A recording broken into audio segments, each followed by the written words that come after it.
faɗin duniya baki ɗaya na tabbata da sai ka ji wato zafafan wato waƙoƙin waɗannan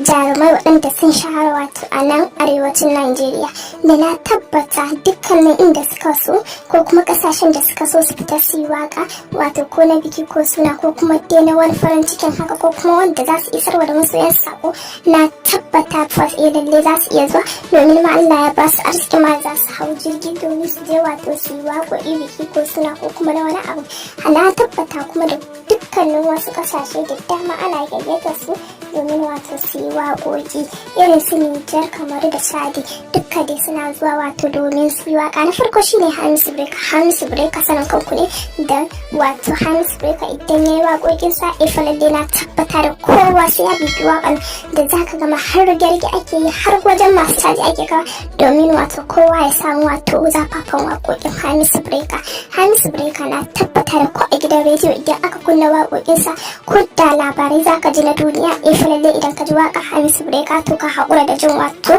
wannan labaran. Shi kuma wato Garzali ko shi ma kun sani sanin kanku ne nan da ya daɗe wato a waka, kuma gudunmawar wato Garzali ko bai daɗe bai tsaya a wato a iya waka ba wato har fina-finan yana yi, kuma yana yi ne wato domin ya burge masoyansu. Idan ma kuma ta ba wato fina-finan da suke yi wato ɗaya daga ciki dai a na yanzu wanda suke yi na series ɗin wato mai suna Sanda, wato fim ɗin dai Sanda idan kun kula yana nuna yadda wato harkar dabanci kamar dai bai kamata ba. Idan dai kun fuskanci fim ɗin nan wato yana dai nuna abubuwa da yawa kuma suna isar da sako, kuma wato masoyansu da na tabbata ko a ina suke suna wato jin wannan waka duk da wannan fim ɗin series ɗin da suke na tabbata da kuma kun tabbata fa lalle wato bai tsaya a iya nan ba wato har wasu waƙoƙin yana yi muku domin wato ya burge ku, duk da dai kuma kun sani wato ayyuka suna yin yawa amma wato shi fa yana so ne nan wato ya burge masoyansu. Dukkanin su biyun sun kasance wato manyan jarumai ne nan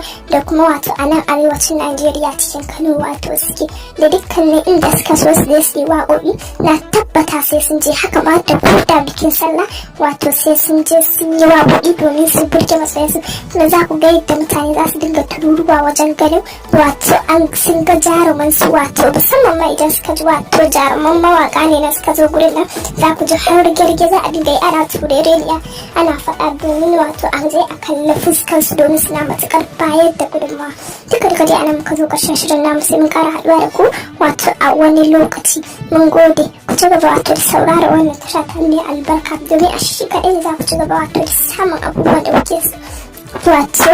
zafaffun mawaƙan da kuka sani wato a nan arewacin Najeriya.